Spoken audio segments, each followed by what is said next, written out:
Cara berterima kasih kepada Allah, maka bersyukur atas hadirnya, lahirnya baginda Nabi Muhammad sallallahu alaihi wasallam. Maka inilah cinta yang sesungguhnya, cinta yang sebenarnya. Jadi isi Maulid Nabi itu simpel sebenarnya, Pak. Mohon maaf Bapak Ibu ya, apa sih isi Maulid Nabi itu cuma 2. Saya tidak lama-lama karena penceramahnya Habib bilang tadi ada 5 orang. Jadi saya ceramahnya pendek-pendek saja ini ya. Paling 15 menit selesai, mau? Cocok 15 menit? Cocok gundulmu situ ya. Saya ngomong apa 15 menit Beb ya? Kacau memang anak-anak ini. Jadi Bapak Ibu yang dirahmati Allah subhanahu wa ta'ala, maka kalau kita ambil hikmah, konsep maulid itu cuma ada 2 Bu. Jadi kalau ada ceramah maulid keluar dari 2 item ini berarti udah offside. Apa Pak Ustadz? Yang pertama ma'rifatu Rasulillah sallallahu alaihi wasallam, mengenal siapa nabimu. Yang kedua ma'rifatu risalatihi, dan mengenal apa yang dibawa oleh nabimu. Jadi cuman itu saja. Yang pertama adalah mengenal siapa baginda Nabi Muhammad sallallahu alaihi wasallam. Jadi saya ini berdakwah Pak, jadi ngerti apa yang dirasakan Nabi Bu. Bu, nggak usah bentak juga, biasa aja. Orang ustadz dibentak yang sopan dikit, banyak habaib loh ya. Jawabnya yang sopan, iya Pak Ustadz gitu loh. Ibu nggak usah kijil juga, astagfirullahaladzim. Masa Ustadz digodain sembarangan aja. Jadi Bapak Ibu yang dirahmati Allah, saya tuh mikir Bu, Nabi Muhammad berdakwah dalam waktu yang tak kunjung lama hadirin. Dah langsung kita praktek pakai angka ya. Nabi diutus jadi Nabi umur berapa? 40 tahun. Pertanyaannya, Nabi meninggal umur berapa? 63 tahun. Berarti Nabi sudah berdakwah berapa tahun? 23 tahun. 23 bukan waktu yang sangat lama hadirin. Mohon maaf, 23 merubah manusia. Hari ini saja followers Nabi itu ada 2 miliar lebih. Ini baru hari ini. Mohon maaf Bapak Ibu yang berbahagia, 2 miliar umat Rasulullah hari ini siap mati berjihad, mempertaruhkan nyawanya demi kemuliaan baginda Rasulullah sallallahu alaihi wasallam. Kau hina diriku, aku bersabar. Kau lecehkan mama bapakku, aku bersabar. Tapi kalau kau lecehkan nabiku, hidup mati kita pertaruhkan untuk membela Rasulullah. Allahu Akbar. 23 tahun saja Pak. Sekarang gini aja udah langsung dibandingin. Agus Khairul Huda ini Bu, yang fotonya dipajang ini Bu, ini yang ngedit kurang ajar ini Pak. Masa beli lipstick Ustaz? Saya tadinya udah nggak mau datang saya. Pelecehan ini. Saya paham. Editornya biasanya kalau ngedit muka Habib tidak terlalu susah. Karena muka Habib sudah putih alami. Ini Ustadz kok tidak putih-putih, ditembaknya merah-merah bibirnya. Ini kalau selesai acara aku robek-robek memang ini ya. Ini kelihatan mulia Pak. Mulianya cuma 3 jam. Saya tahu habis ini dicopot nanti buat gelaran untuk Idul Adha, potong kambing di mukaku sini kan. Oh kok tendang memang baru tahu rasa. Bu, Bu, 23 tahun Nabi menciptakan karakter umatnya nih, lihat nih. Semuanya menjadi pecinta Rasulullah. 2 miliar orang, sedangkan Agus Khairul Huda berdakwah 2005. Sekarang 2000 berapa nih? 2024, berarti Ustadz udah berdakwah berapa tahun hadirin? 19 tahun. Artinya dibandingkan Nabi 23, 19 kan gak jauh-jauh beda. Kita lihat outputnya, jemaahnya coba lihat, ya kayak gini, ini aneh begini. Ini maulid model apa yang diceramain orang naik motor kanan kiri. Ya Allah, ini kayak paling menderita dalam sejarah kehidupan saya Pak. Udah gitu nggak ada kipasnya lagi beb. Ini al-yumnu wal iman kayaknya nggak punya dana nih, kasihan ya. Nggak, biasanya kalau maulidan tuh ada kipasnya khusus buat ustadz lagi ceramah, biasanya begitu. Ini kayaknya anggarannya tipis gitu ya. Kok ustadz tahu? Minumnya air putih. Biasa maulid Nabi itu minumnya berbobot gitu ya. Jadi hadirin yang berbahagia, ustadz berdakwah jemaahnya macam ini nih. Coba lihat, kayak apa mau diajak jihad, wong diajak pengajian aja udah matanya sepet-sepet, nggak ikhlas begini. Paham maksudnya Bu? Jadi Nabi kita itu luar biasa. Hanya dalam 23 tahun Michael Hurt, salah satu pemikir pakar orang Eropa sana, membuat satu kitab berjudul 100 tokoh paling berpengaruh sepanjang masa. Dia letakkan Nabi Muhammad dalam daftar nomor 1. Ibu bayangin, nomor 1 Pak. Ya, mengalahkan Nabi Isa yang dia akui sebagai Tuhan. Coba Bapak bayangin, sehebat Nabi kita memberikan pengaruh yang luar biasa. Michael Hurt gak bodoh, dia bilang, aku tahu nih, habis ini banyak yang protes sama saya. Karena meletakkan Nabi Muhammad dalam daftar nomor 1, tapi mau bagaimana lagi? Muhammad adalah satu-satunya orang yang ketika ia meninggal dunia, dia telah menetapkan sendi-sendi keagamaan dalam sebuah konsep bernegara, dalam sebuah tata negara. Nabi Muhammad perfect, sempurna, luar biasa. Nah inilah kehebatan Nabi kita. Saya mikir, apa kelebihan baginda Rasulullah? Pra kenabian ternyata Nabi sudah di-prepare. Ini ngerti prepare enggak? Sudah disiapkan Bu. Ini susah kalau nyeramain kakek-kakek, nenek-nenek begini nih ya. Ini kok tua-tua begini tuh orangnya ya? Oh karena gelap Bu. Tenang Bu, yang tua kan casingnya, yang penting kan sinyalnya Bu ya. Jadi Masya Allah hadirin yang berbahagia, Bapak Ibu yang dirahmati Allah, Michael Hurt meletakkan Nabi Muhammad nomor 1, ternyata Allah sudah memprepare jauh-jauh hari. Jadi Nabi itu disiapin juga Pak. Loh Nabi Ismail disembelih nurut. Qala ya bunayya, hai anakku. Ini yang ngomong Nabi Ibrahim nih. Inni ara fil manami anni adzbahuka fanzur madza tara. Semalam Bapak bermimpi ingin diperintahkan Allah menyembelih kamu nak. Apa pendapatmu bocah kecil Ismail? Jawab Nabi Ismail, qala ya abati, wahai Bapak, if'al ma tu'mar, kerjakan apapun yang Allah perintahkan padamu ayahanda. Satajiduni insyaallah. Insyaallah Bapak akan mendapatkan aku. Satajiduni minas sabirin, menjadi dalam kelompok orang-orang yang bersabar. Bu, ini Nabi Ismail bisa sekeren ini, semua orang memuji, tapi nggak ada yang bilang kenapa Nabi bisa sedahsyat ini. Sudah di-prepare jauh-jauh hari hadirin. Nabi Ismail diletakkan di tempat biwadin ghairi dizar'in, lembah yang tidak berpenghuni, bersama mamanya Bunda Hajar. Bunda Hajar, tahu Bunda Hajar ya? Istri keduanya Nabi Ibrahim itu namanya Bunda Hajar. Jadi Bunda Hajar itu istri yang kedua Pak. Kan waktu itu istri yang kedua Bunda Hajar.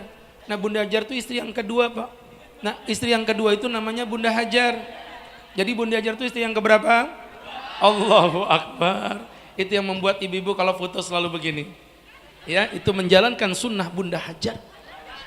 Sama kayak bapak-bapak Al-Yumnu ini, semuanya ini luar biasa. Istri pertama Bunda Sarah, kedua Bunda Hajar kayak Nabi Ibrahim. Sama kayak bapak dekat-dekat sama Sarah, sampai rumah Bunda Hajar dihajar sama Bunda. Allahu Akbar. Beliau berlari Safa Marwah, dapat air. Dapat air. Ini sekali lagi nggak jawab, saya pulang beneran loh ya. Dapat air? Nggak dapat. Bunda Hajar nggak menemukan air. Airnya ada di kaki Nabi Allah Ismail. Diinjak, psh, keluar air. Psh, Zam-zam, zam-zam. Makanya disebut air Zam-zam. Coba Ismail bilang Coca-Cola, Coca-Cola, maka disebut Coca-Cola. Apalagi wedang jahe nggak ada ya. Ya Allah. Ini maulid Nabi paling sederhana yang pernah saya temukan dalam seumur hidup saya Bu. Ya, pohon telurnya kecil-kecil begini, kasihan belum tumbuh sepertinya. Jadi bapak-bapak, ada buah tapi pojok kanan pojok kiri. Saya tidak ada buah di sini. Saya mau ngeliat mau makan kayak apa caranya ini. Jadi teman-teman yang dirahmati Allah, hadirin yang dirahmati Allah, Nabi Muhammad di-prepare dengan beberapa poin. Yang pertama, di-prepare dengan kesendirian. Pernah belajar sejarah Nabi, tapi pernah mikir nggak? Nabi Muhammad itu sengaja loh Pak, di model Allah hidupnya benar-benar tunggal. Loh, Nabi Muhammad tidak terpengaruh oleh siapapun. Coba lihat, Nabi belum lahir, ayahanda beliau Abdullah meninggal dunia, dititipin kepada ibunya Aminah, 5 tahun 6 tahun meninggal dunia. Kemudian dititipin ke kakeknya Abdul Muthalib, meninggal dunia. Dititipin Abu Thalib, meninggal dunia. Abu Thalib ini cerdas, ini ponakannya masih bocil, dinikahkan dengan Sayyidatuna Khadijah bintil Khuwailid Al-Kubra yang lebih dewasa, meninggal dunia. punya anak 7, yang 3 laki-laki, Abdullah, Qasim, Ibrahim, 3-tiganya sebelum balik semuanya meninggal dunia. Anak perempuannya ada 4, Zainab, Ruqayyah, Ummi Kulthum. Ini sudah dewasa, sempat menikah, tapi 3-tiganya sebelum Nabi meninggal dunia. Tinggal satu, Sayyidatuna Fatimah yang masih hidup pada saat Rasulullah meninggal. Itu pun tak lebih lama setelah Nabi meninggal, Sayyidatuna Fatimah meninggal dunia. Kenapa Allah model begini? Pernah mikir enggak? Nabi dikucilkan dalam tanda kutip. Tujuan yang pertama biar Nabi independen, Pak. Nabi nggak boleh terpengaruh dengan godaan anaknya. Haram, khamar, anaknya bilang jangan ayah, jangan diharamin, aku suka. Ya udahlah kalau gitu makruh-makruh aja lah, enggak apa-apa. Nggak bisa. Nabi kita independen. Bahkan Sayyidatuna Fatimah pun dikatakan, wallahi law anna Fatimah binta Muhammadin saraqat, andai kata Fatimah mencuri, laqata'tu yadaha. Jangan orang lain, aku yang memotong tangannya. Ini anak Nabi. Apalagi cuman anak presiden Zimbabwe di Afrika sana ya. Namanya itu Mr. Fufufafa. Jadi Bapak Ibu, ini anonim loh ya, bukan nama betulan loh ya. Tolong Bapak ketawa-ketawa, abis ini Ustadz yang ditangkap ya. Jadi hadirin, Ustadz ditangkap enggak bisa lagi pakai lipstik kayak begini ya. Jadi Bapak Ibu yang dirahmati Allah, siapa yang ngedit mau ku tendang memang mukanya itu rasanya. Orang Ustadz gagah begini dikasihnya lipstik coba. Ya Allah. Jadi Ibu, yang pertama menciptakan keindependenan. Nabi nggak boleh diberi masukan-masukan yang menyalahi syariat Allah. Yang kedua, menciptakan kepekaan. Makanya jangan heran baginda Nabi sayang dengan anak yatim. Ana wa kafilul yatim kahataini fil jannah. Aku dengan anak yatim bagaikan 2 jari ini di surga. Kenapa Nabi cinta anak yatim? Karena Nabi pernah jadi anak yatim. Dan yang ketiga, menciptakan jiwa yang penuh dengan kemandirian. Nabi kita bukan bocil-bocil yang tergantung sama orang tua. Ini macam begini bocil FF ini beda. Nabi Muhammad mulai lahir nggak pernah ngerepotin siapa-siapa, Bu. Pak, mohon maaf ini ya. Jadi bapak-bapak yang dimuliakan Allah, maka itu poin yang pertama, Nabi dicetak dalam kemandirian. Yang kedua, Nabi unik. Kenapa Nabi unik? Nabi dilahirkan dalam komunitas yang kotor di zaman jahiliyah. Andai kata Nabi lahir dalam komunitas Bani Israel, terus Nabi pintar, wajar orang Bani Israel itu hidup dalam kebudayaan. Andai kata Nabi hidup dalam Bani Israel, Nabi jadi ahli ibadah, wajar. Karena waktu itu memang mereka punya kebudayaan. Tapi Nabi tinggal di zaman Arab jahiliyah. Nabi hidup dalam kemaksiatan. Nabi tadi diangkat jadi Nabi umur berapa tadi? 40. Berarti 0 sampai 39 Nabi belum jadi Nabi. Pernahkah Nabi menyembah patung? Pernahkah Nabi berzina? Pernahkah Nabi minum khamar? Bahkan sebelum beliau menjadi sesosok Nabi, beliau disucikan oleh Allah Subhanahu wa taala. Orang kalau punya kesempatan maksiat tapi tidak maksiat, itu namanya keimanan. Kemarin saya ceramah di Jakarta, Pak. Saya diundang sama salah satu ustadz, pas naik mobil dari bandara dibecandain, "Ustadz pernah mampir ke sini kah?" Dasar saya nggak tahu. Saya bilang nggak pernah saya ke sini. Bagus, Ustadz. Kenapa? Ini Alexis. Tahu nggak? Tempat yang itu yang tempat apa, Pak? Ini ngerti nggak sih orang-orang ini? Masya Allah. Ibu, ini pura-pura nggak ngerti padahal pelanggan utama semua ini ya. Pak, Alexis tempat prostitusi paling mahal se-Indonesia. Saya penasaran, Ustadz, emang semahal apa? Ya Allah Ustadz, Maroko punya, Aljazair punya, harganya 25 juta, itu baru short time. Short time, cuman buang ludah, begitu, 25 juta. Ya Allah, Ustadz ceramah 1 jam lebih gini aja nggak dapat minuman apa-apa, ya Allah. Menderita memang. Ini gaya disentrong lampu padahal panasnya, Bu, sumpah menderita. Jadi Bapak Ibu yang berbahagia, cuman short time 25 juta. Ini baru short, belum short ain ghain fa. Allahu Akbar. Jadi hadirin, coba bayangin. Terus saya senyum. Si Ustadz tadi tanya saya, "Antum kenapa senyum?" "Nggak apa-apa Ustadz, aneh di Balikpapan punya komunitas pengusaha batu bara. yang gajinya mereka itu per bulan, pendapatan mereka 1 miliar. Saya cuma membayangkan mereka punya uang 1 miliar, datang ke Jakarta nggak mampir ke Alexis. 25 juta memang banyak, tapi kalau dari 1 M cuman 2,5 M, maaf 2,5%, itu kecil. Terus dia nggak mampir, itu murni karena keimanan. Tapi kalau orang-orang yang macam begini, ke Jakarta nggak mampir ke Alexis, itu bukan karena keimanan, tapi karena keuangan. Paham? Orang tuh kalau punya kesempatan maksiat nggak maksiat itu iman. Tapi mohon maaf hadirin, Nabi kalau mau bermaksiat pada saat itu bisa. Tapi Nabi tidak pernah bermaksiat. Uzlah, Nabi masuk ke Gua Hira untuk memfokuskan tujuan ibadahnya hanya kepada Allah. Ini yang kedua keunikan. Yang ketiga, dengerin, kedahsyatan akhlak Rasulullah. Jadi belum jadi Nabi, Nabi akhlaknya udah mulia. Lihat bagaimana beliau dijuluki dengan Al-Amin, orang yang terpercaya. Satu. Kemudian Nabi Muhammad SAW memiliki akhlak yang diagungkan oleh bangsa Quraisy pada saat itu. Kemudian yang keempat, Nabi juga hidup dalam ini yang paling keren, kesetiaan. Nabi Muhammad SAW, beliau sebelum jadi Nabi itu hidup dalam kesetiaan yang luar biasa, Bu. Kalau ngomongin Nabi pasti orang ngomongin poligami nggak? Betul nggak? Padahal kalau kita mau jujur, Pak, mohon maaf ya, ini kita hitung-hitungan angka nih. Nabi Muhammad menikah dengan Sayyidatuna Khadijah. Umurnya berapa? 25. Ya.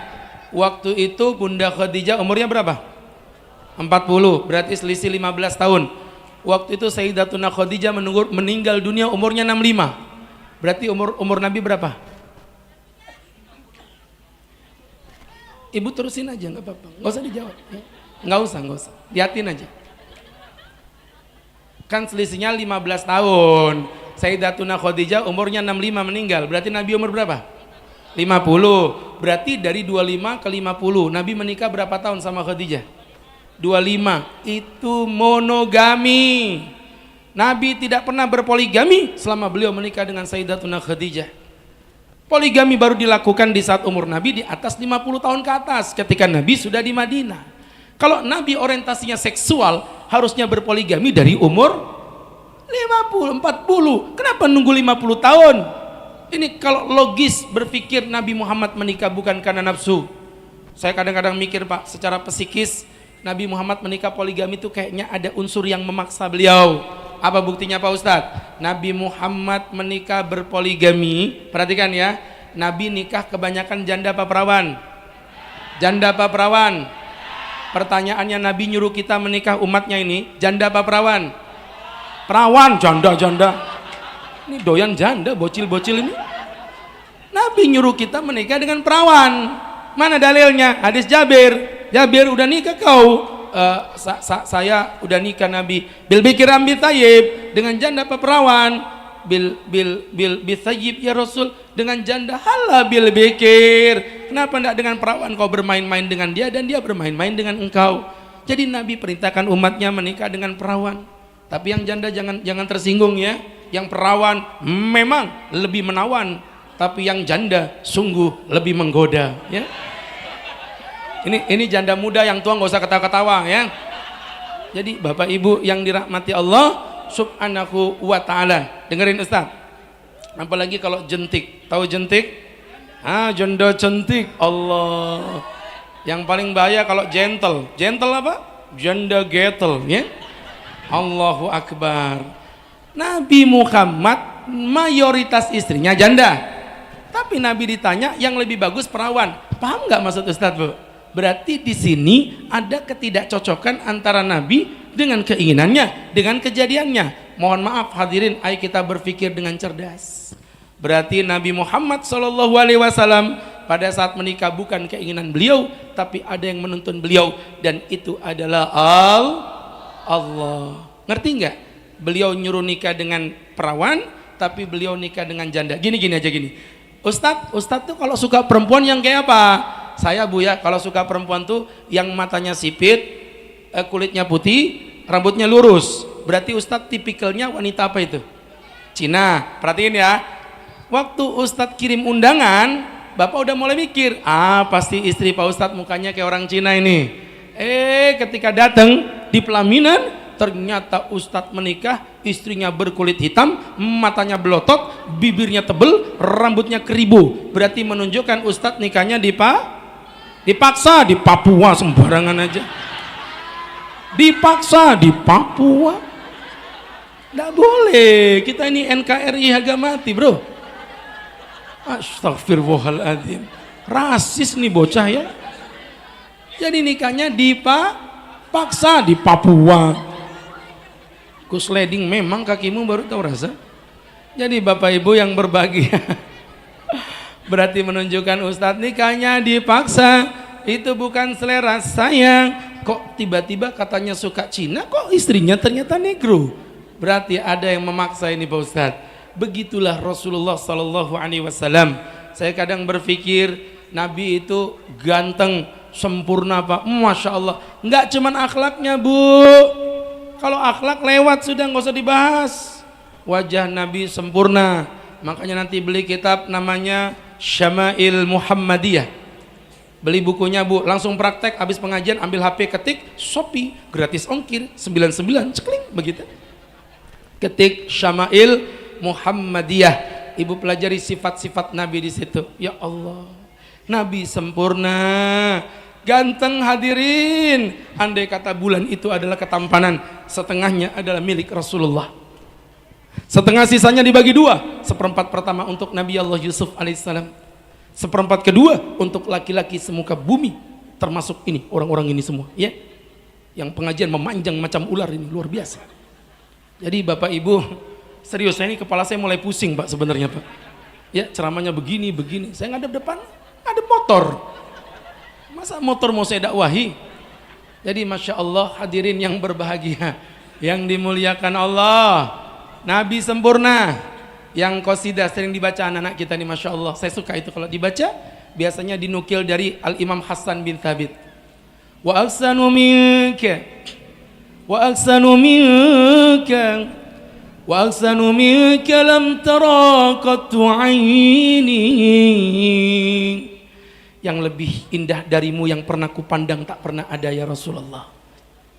Wa ajmalu minka, wa ajmalu minka lam tara qattu, lam wa ajmalu minka lam talidin nisa'u. Yang lebih indah yang dilahirkan perocot jabang bayi, tidak ada yang lebih indah dari engkau ya Rasulullah. Khuliqata mubarra'an, khuliqata mubarra'an min kulli aibin. Engkau diciptakan bebas dari aib ya Rasul.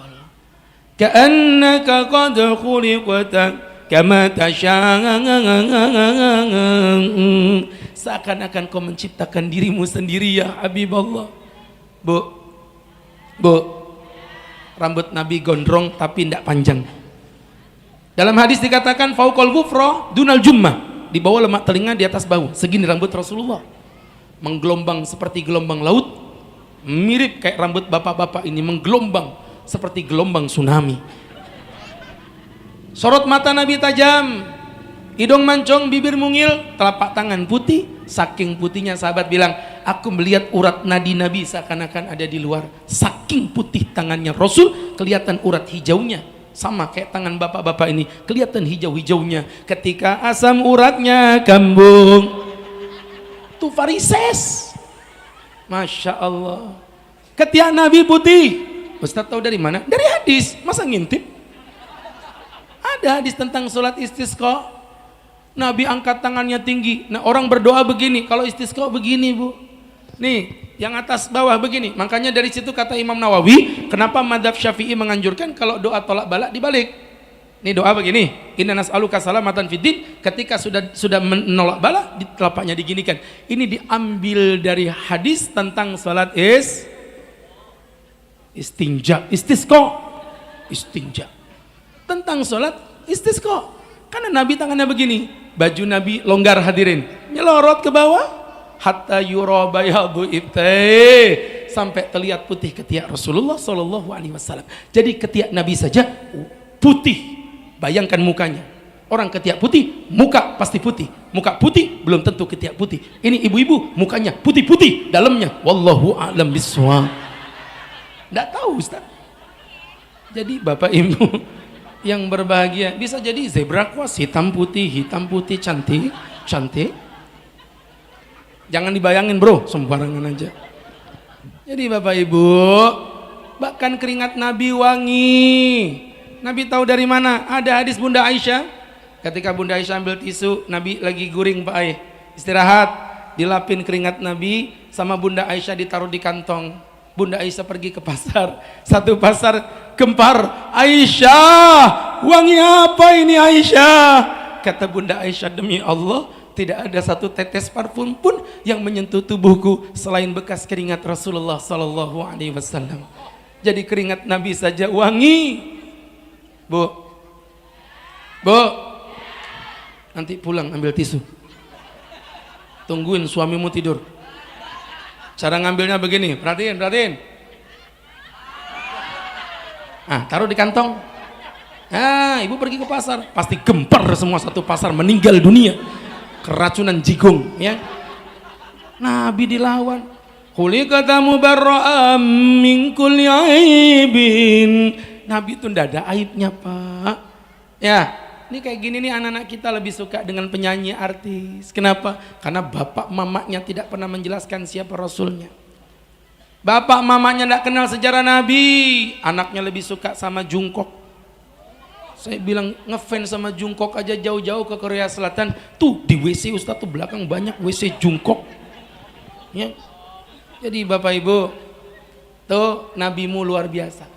Nah maka yang pertama sudah dapat nih sifat Nabi. Sekarang kalau udah ngefans dengan Nabi, ayo mutaba'ah kepada Nabi. Karena bukti cinta tertinggi adalah dengan mengikuti orang yang kita cintai. Seorang penyair berkata, laukana hubbuka shadiqan la ata'tahu, innal muhibba lima yuhibba muti'u. Orang yang cinta pasti mengikuti orang yang dia cintai.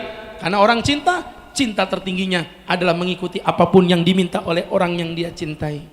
Mohon maaf ya Pak ya, Bapak misal contoh nih, mau melamar perempuan, Mas aku mau menerima lamaranmu asalkan kamu jalan kaki dari Karangjati sampai ke kilo 12 Mas.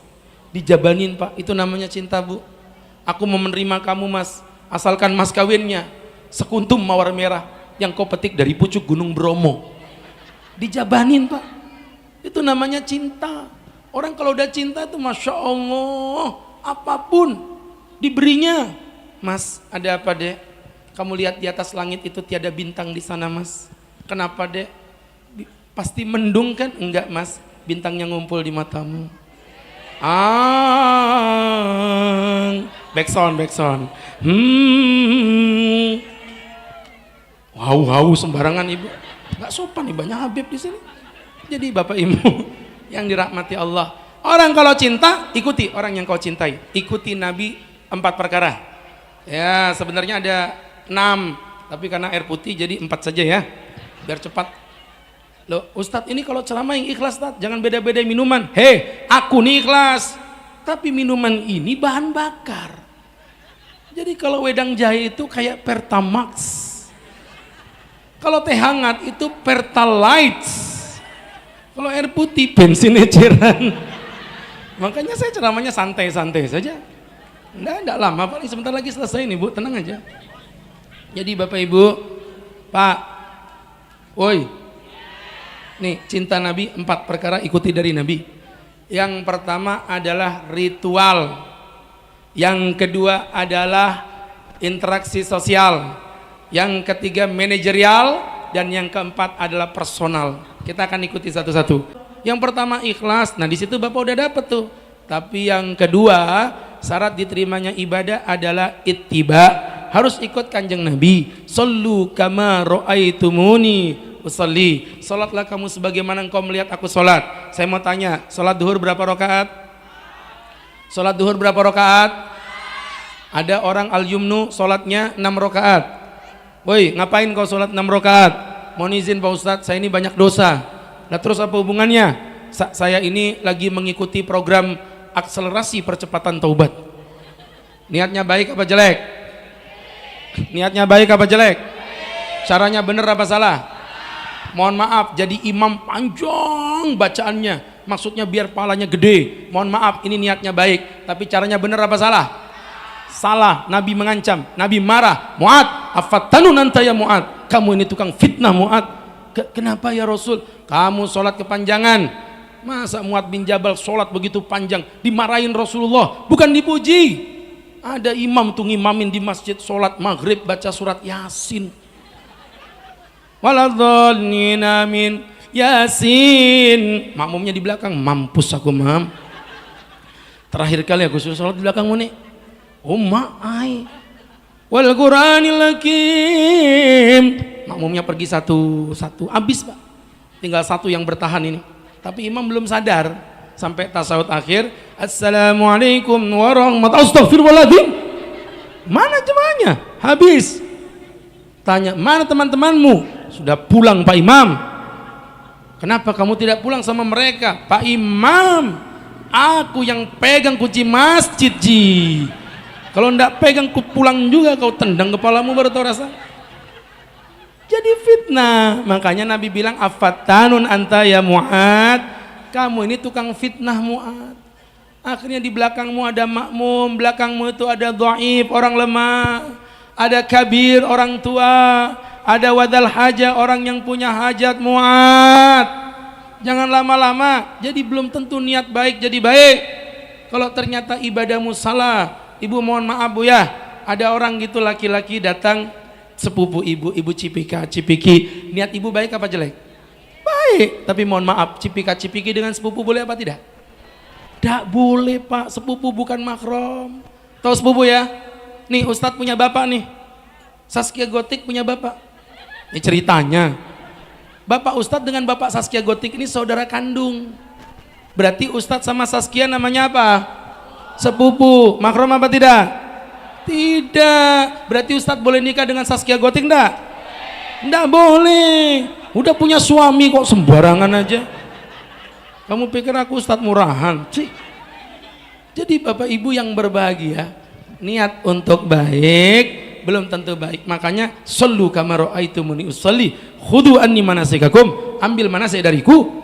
Itulah beribadah mengikuti aturannya Rasulullah. Yang pertama ritual, yang kedua adalah interaksi sosial. Bagaimana Nabi bermuamalat kepada sesama manusia. Nabi orangnya lembut Pak, Nabi santun hadirin, Nabi luar biasa. Wa innaka la'ala khuluqin azim.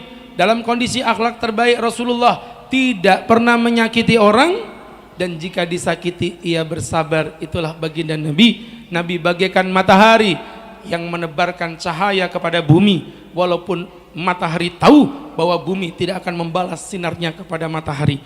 Rasulullah pun sedemikian, beliau sangat lembut. Ada suatu ketika itu orang Yahudi buta, pengemis, suka melaknat Nabi sama para sahabat, kalau kau izinkan mati ya Nabi, kami bunuh dia.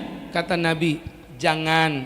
Nabi datang bawa mangkok isi kurma, digerus sama gandum, disuapin ke mulut Yahudi, mulut busuk yang terlaknat ini disuapi oleh tangan yang paling mulia milik Rasulullah SAW. Ketika disuapi, pengemis ini tidak tahu ini Nabi. Nak, kamu ini baik banget, kamu jangan deket-deket sama Muhammad nak ya. Dia tidak tahu ngomong sama Nabi Muhammad. Sama kayak kemarin Gojek telepon saya, Bapak saya mau kirim makanan Pak. Oh iya, rumah Bapak di mana? Karangjati. Pak, Sherlock Pak. Saya Sherlock Pak, saya nggak paham. Intinya aja, Bapak rumahnya mananya rumah Ustadz Agus Khairul Huda. Begitu dia bilang. Nggak tahu dia ngomong sama saya, Beb. Apa yang terjadi Pak? Masya Allah, sudah depan pintu rumah telepon, Pak saya udah depan rumah Pak Ustadz, Bapak di mana? Sabar, saya keluar, pakai sarung, pakai kaos, nggak pakai kopiah. Keluarlah saya, ngelihat saya itu masih nganga dia Bu. Loh, kok Anda keluar dari rumahnya Pak Ustadz? Anda siapanya Pak Ustadz? Aku hantunya ya. Aku orangnya, ku tapak memang mulutmu baru tahu rasa. Itu namanya orang salah ngomong. Nggak tahu dia. Dia bilang Muhammad, jangan dekat-dekat Muhammad, padahal dia ngomong sama Nabi Muhammad. Akhirnya walhasil Nabi meninggal dunia. Ketika Nabi meninggal dunia, Sayyiduna Abu Bakar menjadi khalifah yang pertama. Beliau lakukan apapun yang dilakukan Nabi. Disuapinlah, cuman Abu Bakar mungkin kayaknya kurang ikhlas Pak ya. Hah, siapa kau ini? Kata Abu Bakar, aku adalah orang yang biasa ngasih kau makan dah, yang biasa datang wangi, lembut. Aku buta pun bisa melihat betapa indahnya wajahnya. Saking syahdunya baginda Nabi, Pak. Masya Allah. Abu Bakar menangis. Akhirnya ditanya, kamu tahu siapa yang nyuapin kamu? Siapa? Siapa yang menyuapin aku? Kata Abu Bakar, kamu nanya. Bertanya-tanya. Jadi nggak syahdu bu, ya. Jadi Masya Allah, yang biasa nyuapin kamu adalah orang yang paling kamu benci. Muhammad kah dia? Ya, dia adalah Muhammad. Allah, dengan mata berbinar-binar, dengan jantung berdebar-debar, dengan kaki bergetar-getar, bagaikan halilintar yang menggelegar. Allahu Akbar. Cetar-cetar di hadapan Abu Bakar, ia pun berikrar untuk memeluk Islam yang maha benar. Ulangi kalau bisa, tak kasih susu beruang. Ayo cepat. Susah ngapalin gitu itu. Makanya wajar kalau Ustadz tuh minumnya ada warna-warni gitu, wajar ya. Jangan putihan begini. Jadi Bapak Ibu, ada buah-buahan tapi ditutup plastik kayak kita makannya coba boy. Ya Bu. Jadi hadirin yang dimuliakan Allah Subhanahu wa taala. Ini jadi pembelajaran buat kita bersama, Pak. Tuh, yang kedua, akhlaknya Nabi ditiru. Yang ketiga adalah yang berkaitan manajerial. Nabi sebagai seorang pemimpin sangat amat luar biasa. Nabi sebagai pemimpin sangat dahsyat luar biasa, tak pernah membedakan orang. Nabi Muhammad orangnya tegas, yang salah adalah salah, yang benar adalah benar. Beliau adalah sesosok Nabi yang sempurna. Dan yang keempat atau yang terakhir, udah terakhir ini, semangat ini. Udah terakhir Pak, semangat. Ini kalau udah terakhir mukanya terang. Padahal yang terakhir ini mau saya bagi jadi 15 bagian. Kurang lebih setengah-setengah 3 lah kita selesai Pak. Mau? Aku yang gak mau ya. Orang minum air putih aja minta lama. Jadi Bapak Ibu yang dirahmati Allah, yang terakhir adalah mengikuti Nabi secara personal. Bagaimana hubungan Nabi dengan anak-anaknya. Itu jadi pelajaran loh Bu. Akhirnya namanya pelajaran parenting nabawiyah. Ketepatan saya sering ngajar itu di sekolah-sekolah Islam yang ada di Balikpapan. Bagaimana sifat Nabi kepada istrinya, namanya pelajaran samarabah. Sakinah, mawadah, warahmah, wal barokah. Ada konsepnya ya. Bagaimana Nabi Muhammad memerintahkan laki-laki bertanggung jawab terhadap istrinya. Ada laki-laki ahli ibadah, rajin sholat, sujud sampai jidat bonyok, hidung pesek, gigi rontok, upil berantakan, kumis dak karuan, bulu ketek beterbangan melambai-lambai di atas awan. Tapi bapak tidak nafkahin istri. Ada yang begitu Bu? Banyak. Laki-laki tidak tanggung jawab dengan istrinya. Wal iyadu billah, haram alik. Bapak dosa di mata Allah Subhanahu wa taala. Suami wajib menafkahin istri, bertanggung jawab pada istri. Ustadz, kalau nanti istriku nggak berhijab bagaimana Pak Ustadz? Anda bertanggung jawab di mata Allah. Apakah nanti kalau aku masuk surga, istriku masuk neraka, aku diseret ke neraka? Tergantung. Kalau Bapak sudah mendidik, sudah Bapak nasihatin tapi nggak nurut, itu urusan dia sama Allah. Tapi kalau Bapak biarkan istri Bapak bermaksiat, Bapak tanggung jawab di hadapan Allah. Kemarin saya ceramah di Masjid Al-Busto Karangjati. Keluar dari Al-Masjid, saya mau keluar duluan, orang masih di dalam tuh, Allahumma shalli ala Muhammad. Saya keluar karena saya mau butuh cepat, perjalanan jauh ke Manggar. Pas lagi keluar kaget saya Pak, ada perempuan pakai rok setengah paha, belahannya setengah dada, otaknya setengah saja. Parahnya lagi dia duduk di atas motor saya. Emosi lah. Kenapa enggak duduk di atas yang punya saja, begitu kan? Astagfirullah. Maksudnya suaminya yang punya dia, gitu loh. Bukan ustadz, sembarangan aja. Akhirnya saya bilang, Mbak, permisi Mbak ya. Mohon maaf, sekali lagi mohon maaf. Kenapa Pak Ustadz? Ini motor saya. Oh, maaf Tat, saya turun dulu. Turun ke bawah, saya naikin, panasnya Pak motorku Pak, ya. Maksudnya di starter itu loh Bu, panas, mesin ini otakmu kotor memang kok ya. Jadi Masya Allah. Turun ke bawah, mbaknya mohon maaf izin, ini nungguin siapa? Nungguin suami saya Pak Ustadz. Oh, suaminya sholat di dalam. Iya Pak Ustadz, saya udah ngebayangin suudon Pak, suaminya itu tampang preman, rambut pirang, ya kan? Ternyata yang keluar suaminya pakai sarungan. Ini macam anak-anak Yumnu Aiman nih kayak begini nih keluarnya. Kagetlah saya Bah, ini pasti dihabisin sama suaminya habis ini. Kamu nih malu-maluin depan Pak Ustadz di masjid, baju begini, malu-maluin. Bayangan saya udah begitu. Ternyata ketemu, Pak Ustadz, kenalin ini istri saya. Gak ada bersalah Pak, saya jalan dulu Tat ya. Iya, saya cuman gini. Hah? Ya Allah ya Karim, ini namanya laki-laki dayus. Laki-laki yang tidak punya cemburu kepada istrinya. Pernah terkenal dayus tambunan, ya. Orang beda tipis aja diprotes, Bay. Jadi bapak-bapak yang berbahagia, termasuk yang sibuk berebut agar-agar yang dimuliakan Allah Subhanahu wa taala. Kita ceramah teriak-teriak kepanasan, ada yang bagi-bagi agar-agar, guys. Jadi teman-teman, itu loh yang di pojok sana itu loh. Sembarangan aja kamu itu, Mbak. Jadi teman-teman, aku ndak dikasih lagi, astagfirullah.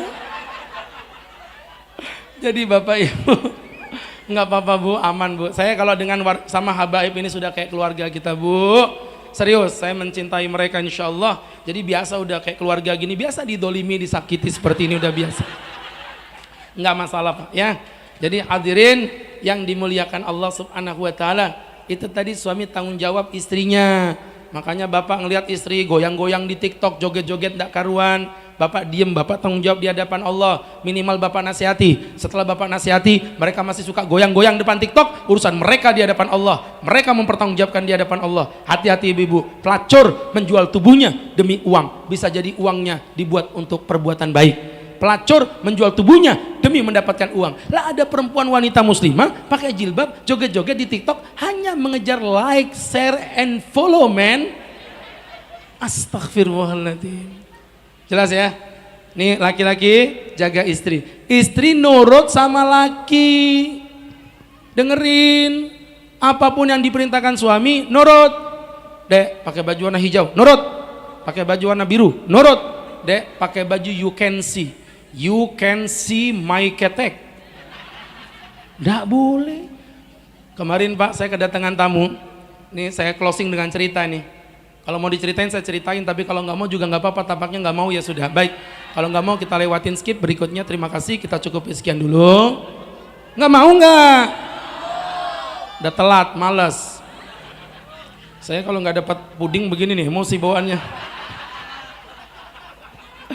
Jadi Bapak Ibu yang dirahmati Allah, Bu, ada perempuan datang ke rumah Ustadz, umurnya sekitar ya Allah 23 tahun, cantik, masih muda, berumur 23 tahun, berparas ayu, muka oval, kulit putih, hidung mancung, bibir mungil, tinggi badan 173, lebar badan 29,4 cm. Apalah enak dilihat kok ya. Kalau kayak gini ya males saya ngeliatinnya. Jadi Bapak Ibu, dia datang Bu ke rumah Bu, nangis. Saya bilang, kenapa Mbak? Apa yang AA bisa bantu? Cia, AA mau kemana? AA mau ya Allah, sini. Apa yang bisa dibantu? Pak Ustadz, saya ini izin mohon doa restu. Cie, mau nikah ya? Bukan Tat, doa restu saya mau bercerai. Umai, nikah baru 23, kau nikah berapa tahun? 2 tahun Pak Ustadz, udah cerai. Sabar Mbak, nikah itu nggak selalu manis. Lagian kamu nikah cuman modal tampang laki manis. Jangan tertipu dengan laki-laki yang manis. Karena yang manis aja belum tentu setia, tapi yang setia udah pasti manis. Ya, jadi Masya Allah, ibu-ibu saya bilang kenapa? Saya mau bercerai Pak Ustadz, suami saya minta saya buka jilbab. Oh, tidak bisa. Tapi dia ancam saya, katanya saya istri durhaka Pak Ustadz. Biarin, saya diancam bercerai, ndak urus. Nanti kalau saya cerai Pak Ustadz, kau menikah karena Allah, bercerai karena Allah, mati karena Allah. Allah ndak mungkin tinggalkan kau. Kalau nggak ada yang mau, aku yang nikahin kamu ya. Tuh, sebagai Ustadz yang bertanggung jawab Beb, ya kan? Kalau udah tua kayak begini biarin aja. Ini masih 2-3 tahun guys, butuh kasih sayang dan perhatian. Gimana? Keren nggak? Keren nggak? Jadi Bapak Ibu, ini live istriku nonton loh Bu, wajar memang Ibu ya. Jadi teman-teman yang dirahmati Allah Subhanahu wa taala, bina rumah tangga dengan baik, dalam keluarga jangan saling menyakiti. Kalau perlu rumah tangga yang romantis, ya Rasulullah itu saking romantis sampai dalam urusan ranjang, Mbak, sangat romantis. Nabi masuk pintu rumah, ketok pintu. Hadis riwayat Ummu Salamah, Nabi bawa gelas isi susu. Nabi bilang, "Assalamualaikum ya babal jannah." Keselamatan bagimu hai pintu surga. Allah, saya pernah jadi penghulu. Setiap anak mau nikah saya ajarin, apalin, "Assalamualaikum ya babal jannah, assalamualaikum ya babal jannah." Mantap, lancar, buka pintunya. Pas buka pintu, biasa lihat istri berjilbab, hari ini sudah halal, pakai baju setengah dada, grogi dia, Bu. "Assalamualaikum ya ahlal kubur." Ya. Nabi datang bawa susu, bukan bawa air putih, ya. Nabi susu, ya kan? Nabi datang bawa apa tadi, Bu? Susu. Padahal depan situ ya warung itu, Masya Allah, ya. Jadi Bapak Ibu, baru pertama saya maulidan ngadep warung ya, baru di sini nih ya. Warung, pisang, motor, mobil, rumah singgah, Balikpapan. Allah, mantap memang, ini maulid paling unik di muka bumi nih, Pak, ya. Jadi Bapak Ibu yang dirahmati Allah, Bu, apa yang terjadi? Nabi datang bawa susu. Aisyah, diminum deh, diminum. Kata Aisyah, "Makasih ya Rasul." Diminum. Habis diminum ditanya Nabi, "Di mana bekas bibirmu meminumnya tadi?" "Kenapa abang? Aku ingin meminum dari bekas bibir yang sama." Cie, pengen. Suamimu nggak romantis kok, ya. Pak, nah, nanti pulang langsung beli susu, ya. Kasihkan istri, "Dek, ini susu buat kamu." Cie, abang kayak Rasulullah ya. Udah diem, gak usah banyak ngomong, minum. Diminum, tangannya bergetar, Bu Ai. Ditanya, "Di mana bekas bibirmu meminumnya, Dek?" "Cia, abang mau bekas bibirku ya." "Bukan kok, bau jigong ya." Emang beda Rasulullah, ya. Mudah-mudahan ini bisa menjadi penyemangat kita untuk mencintai Rasulullah, dan insya Allah semua yang hadir di sini di bawah lindungan langit Allah. Allah bersaksi dan Allah memandang kita semua, insya Allah. Kita semua yang hadir di sini bersama para kiai, para habaib, para masyayikh dijadikan satu kelompok yang berada di belakang baginda Rasulullah sallallahu alaihi wasallam. Semoga bermanfaat. Barakallahu fikum. Mohon maaf jika ada kata yang tidak berkenan. Semoga Allah cintai kita. Maksud hati ingin berdendang. Maksud hati ingin berdendang. Lagunya Kuch Kuch Tahe. Maksud hati ingin ceramah panjang. Apalah daya tak ada wedang jahe. Terima kasih. Assalamualaikum warahmatullahi wabarakatuh.